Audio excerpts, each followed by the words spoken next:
राधे राधे, जय सिया राम। आप सभी लोगों को बसंत पंचमी की हार्दिक शुभकामनाएं। और आज की इस वीडियो में हम लोग बसंत पंचमी की सरल पूजन विधि देखने वाले हैं।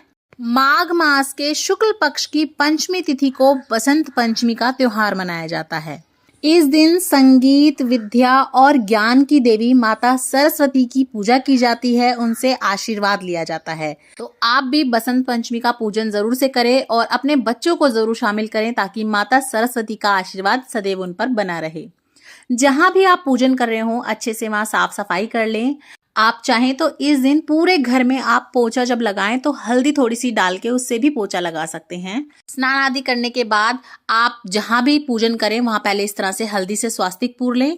आप चाहें तो अलग से चौकी लगा के भी पूजन कर सकते हैं, बच्चों की स्टडी टेबल पे कर सकते हैं या अपने मंदिर में भी कर सकते हैं।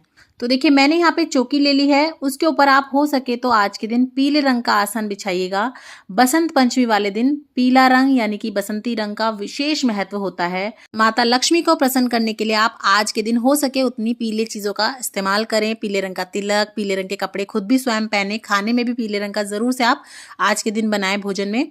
आज के दिन माता सरस्वती का पूजन करने से न केवल माता सरस्वती प्रसन्न होती हैं बल्कि माता काली और माता लक्ष्मी का भी आपको आशीर्वाद प्राप्त होता है। और लक्ष्मी चाहे कितनी भी आ जाए, अगर हमारे पास ज्ञान नहीं है तो ऐसी लक्ष्मी का भी कोई महत्व नहीं है। इसीलिए माता सरस्वती का आशीर्वाद सभी को जरूर लेना चाहिए। कलश स्थापना के लिए सबसे पहले हम कलश ले लेंगे। कलश आप मिट्टी का या धातु का कोई भी ले सकते हैं। उसके बाद हमने कंठ पे कलावा यानी कि मोली बांध दी है। स्वास्तिक बना लेंगे। शुद्ध साफ जल से हम कंठ तक भर लेंगे और इसमें हम गंगा जल भी जरूर से मिला लेंगे। उसके बाद एक सुपारी, सिक्का, हल्दी की गांठ, दूर्वा, रोली, चावल, कुछ फूल डाल लेंगे। साथ ही में हमें चाहिएगा पानी वाला नारियल। तो आप इस तरह का नारियल ले लीजिएगा, हिला के देख लीजिएगा पानी वगैरह हो उसमें। नारियल को भी अच्छे से हम तिलक वगैरह कर लेंगे। और आप चाहें तो इस पे पीले रंग का 1.25 मीटर कपड़ा या पीले रंग की चुन्नी बांध सकते हैं, नहीं तो आप इस तरह से कलावा भी बांध सकते हैं। साथ ही में हम 5 पल्लव ले लेंगे। तो आप आम के, पान के या फिर अशोक के पत्ते ले सकते हैं। इन्हें भी अच्छे से हमने तिलक कर लिया है। चावलों का आसन देते हुए हम हमारे कलश की स्थापना कर लेंगे। साथ ही में भगवान गणपति को विराजमान जरूर से कीजिएगा क्योंकि इनके बिना तो कोई भी कार्य संपूर्ण नहीं होता है। सर्वप्रथम हम यहाँ पे जोत जोड़ लेंगे और जोत को इस तरह से हाथ जोड़ लेंगे, प्रणाम कर लेंगे, वरना हमें पूजा का संपूर्ण फल नहीं मिलता है। जल का छींटा देते हुए भाव रूप से आप स्नान करा दें सभी को। और अगर आपकी मूर्ति है तो आप अच्छे से पंचामृत वगैरह से स्नान करा सकते हैं। माता रानी को चुन्नी उड़ाएंगे। और अगर छोटी मूर्ति वगैरह है तो आप वस्त्र रूपी कलावा भी अर्पण कर सकते हैं। सर्वप्रथम भगवान गणपति का पूजन करेंगे, उन्हें अच्छे से तिलक लगाएंगे और इस तरह से हम वस्त्र रूपी कलावा अर्पण कर देंगे। आप चाहें तो जनेऊ भी चढ़ा सकते हैं। उसके बाद फूल चढ़ा के भगवान गणपति को इस तरह से हम प्रणाम कर लेंगे। उसके बाद माता सरस्वती का पूजन करेंगे और हो सके तो आप आज के दिन माता सरस्वती को केसर से तिलक करें। थोड़ा सा आप केसर पानी में घोल के उससे तिलक करें, चंदन से कर सकते हैं, नहीं तो आप हल्दी से कर लें। अपने कलश का अच्छे से पूजन करेंगे, तिलक करेंगे। ऐसा माना जाता है कि सभी देवी देवता हमारे कलश में विद्यमान होते हैं, तो उनका भी अच्छे से पूजन करेंगे। सभी को फूल चढ़ाएंगे। माता सरस्वती को पीले फूल, सफेद फूल विशेष रूप से प्रिय हैं, तो आप वो चढ़ाएं। और अगर हो सके आप जुटा पाएं तो आज के दिन सरसों के फूल जरूर से चढ़ाए जाते हैं माता को। तो अगर आपको मिल जाए तो जरूर से चढ़ाएं। मुझे नहीं मिले थे इसीलिए मैं यहाँ पे गेंदे के ही चढ़ा रही हूँ। तो देखिए जिन चीजों का आप प्रबंध कर पाए उनसे अच्छे से आप पूजा करें भगवान की। उसके बाद हम अपनी जोत को भी अच्छे से तिलक कर लेंगे, उनका भी पूजन कर लेंगे। क्योंकि माता सरस्वती ज्ञान बुद्धि के साथ साथ संगीत की भी देवी हैं, तो आज के दिन संगीत की जितनी भी वस्तुएं होती हैं, जितने भी वाद्य यंत्र होते हैं, उनका पूजन किया जाता है।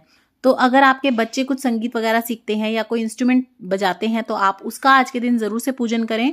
नहीं तो आप अपने घर में घंटी तो जरूर से इस्तेमाल करते होंगे पूजा की, उसका अच्छे से आप पूजन करें, फूल चढ़ाएं। उसके बाद हम माता रानी को भोग लगाएंगे। तो आज के दिन भोग में विशेष रूप से बसंती मीठे चावल बनाए जाते हैं। तो ये मैंने यहाँ पे केसर डाल के अच्छे से बनाए हैं। केसर का आज के दिन आप भगवान को जरूर से भोग लगाएं, माता रानी को केसर के दूध का या किसी भी मिठाई वगैरह में डाल के, नहीं तो इन बसंती चावल में केसर डाल के आप जरूर से भोग लगाएं। साथ ही में बेर भी आज के दिन जरूर से चढ़ाए जाते हैं, तो आप बेर चढ़ा सकते हैं, नहीं तो कोई भी जो भी सीजनल फ्रूट आपको मिले आप वो चढ़ा के इस तरह से पूजन कर सकते हैं।